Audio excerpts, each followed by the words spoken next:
All right, well, welcome back to Small Group Leader Training for the fall 2018 semester. This is section 2, which means we're going to take a look at the 4 F's of small group leadership. You should be on page 4 of your outline, and we're going to talk about how to get your groups off on the right foot and how to get people there, and then what to do once they get there. So we're going to look at the 4 F's of small groups. The first one is fill up. The first F of small group leadership is fill up. This means that you want to make sure that you invite a good number of people to be part of your group, whether that's personally, whether that's through email, whether that's through text messages, whether that's through finding them in the hallway on Sunday morning, in the grocery store during the week, or wherever you see people, wherever you have a conversation with somebody and you feel like, man, they would be a great addition to our small group. Your responsibility as a small group leader is to help fill up your group. Now, typically in our small group format, we try to limit the size of small groups to 20 people. Now, only one time in our history of having small groups here at First Church have we had 20 people sign up for a group, and it worked out just fine. Most of the time, it's about half of that, or somewhere around 12, which is a great number, a great biblical number, that number 12, especially if you want to do things like small group discussion. 12 is divisible by 2, 3, 4, and 6, and so you can make multiple numbers of little groups from your big group. But your responsibility is to fill up your group. So the first way to do that is take a look at the list that you already have of people that have signed up for your group, or if you have somebody already in mind, you want to secure a coordinator. I talked about that in the last video about what the coordinator does, but you want to secure a coordinator for your group, somebody that's going to, in addition to you, pray for your group every day, but will be the one sending out reminders to attend your group, as well as gathering up the prayer requests and sending them out to the group each week. So you want to secure a coordinator. And then you want to make sure that you're monitoring Sunday morning what signups are happening. When you get an email from me about what folks have signed up for your group, you want to make sure that you capture that information and then you process that, get them added to your list, add them to your contacts, and get ready to be in touch with them. So you can also, again, as part of filling up your group, you want to be milling around in church, and as you're having conversation with people, find folks that could be a great fit for your group, and do that out in the community, and do that wherever you go.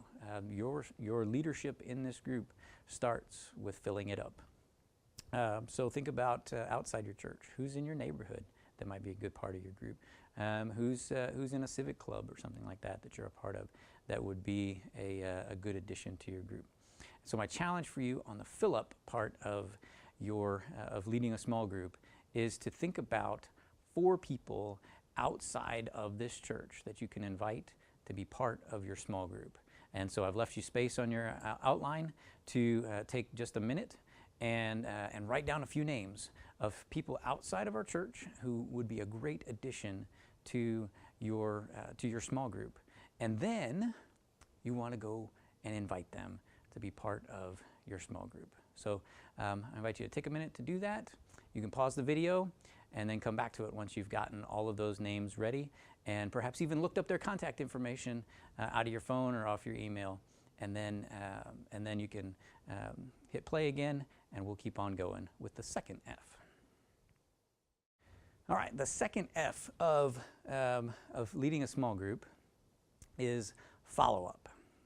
Now, in the effort to fill up your group, you're going to get a whole bunch of names of people that have signed up for your group.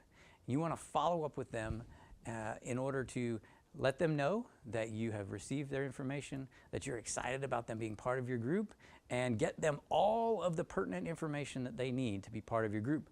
When does your group meet? Where does your group meet? How long is your group going to meet?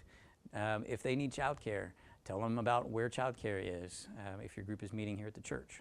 And then make sure that as your first session gets closer, that you send out an additional email or a phone call or a text message to get a hold of them. Remind them, hey, our group's coming up, and we can't wait to see you on this particular Tuesday or this particular Wednesday at this particular time, and make sure that you follow up with them. Because the thing is that you don't want to leave anybody behind. You don't want to let anybody slip through the cracks.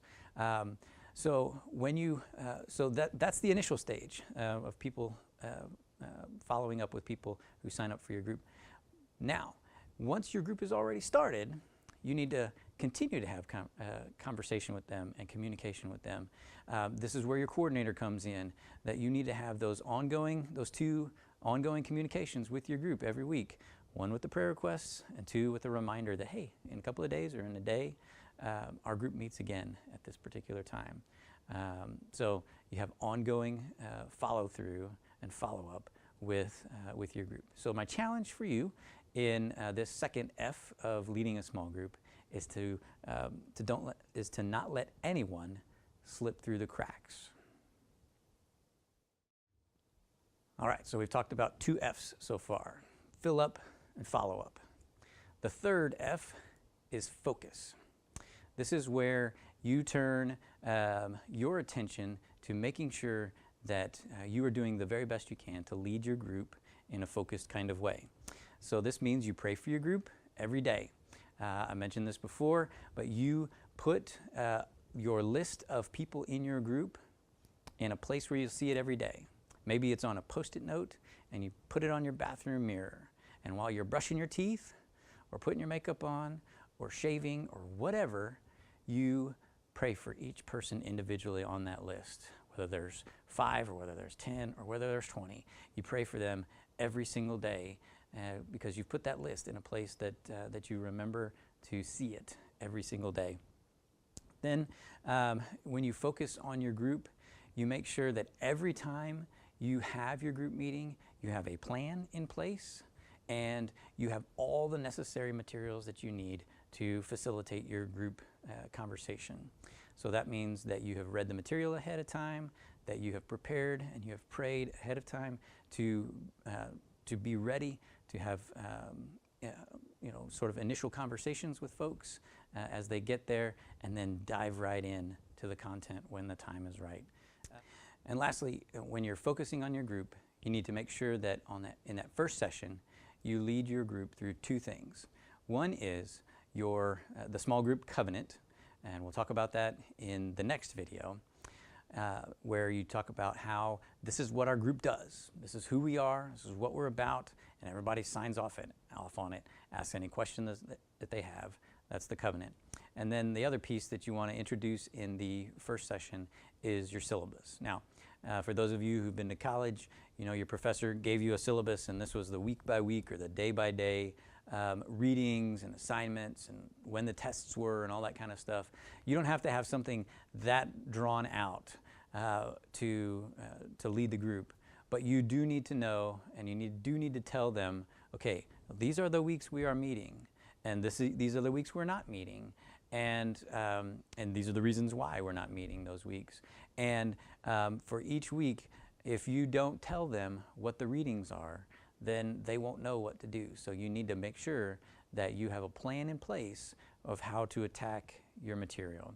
You need to be able to say, okay, we're reading chapter 1 this week, and chapter 2 this week, and chapters 3 and 4 this next week. Okay, so that's all part of being focused on leading your group. So my challenge to you in the focus section of leading your small group is to put your small group list in a place where you will see it every day and pray for them every single day. All right. So we have reached the final F of leading your small group. We've talked about fill up, follow through, focus, and now we will talk about facilitate your group. So the final F is to facilitate. This really means when your group meets, you are in charge. You're the one who is making sure that that everybody's there, and when everybody's there, you're going through the curriculum in the way that you planned out in your focus section, and making sure that everything is going the way that it needs to go. The way to begin that is to start and end on time. If your group starts at 6:30 in the evening, then start at 6:30 in the evening. Yes, there will be people who aren't there at exactly 6:30. If you don't start at 6:30, you will teach them that it's okay to be late, and everybody who's there on time will suffer. And more than likely, you'll begin to run over. So begin on time and end on time. We do this because we want to honor their commitment to be with you for that hour and a half or that 2 hours. And if you start right when you say you're going to start, they will show up unless something happens in their life. They will show up on time, and they will honor your time as well. So begin and end on time each week.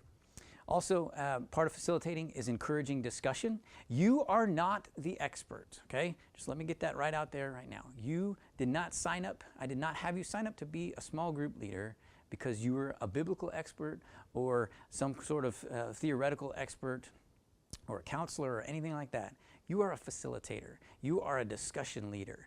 So your responsibility is to ask good questions that elicit responses from the people in your group. Now, the material that you have will probably do a lot of that for you. But sometimes there are questions in the material that just don't get anywhere.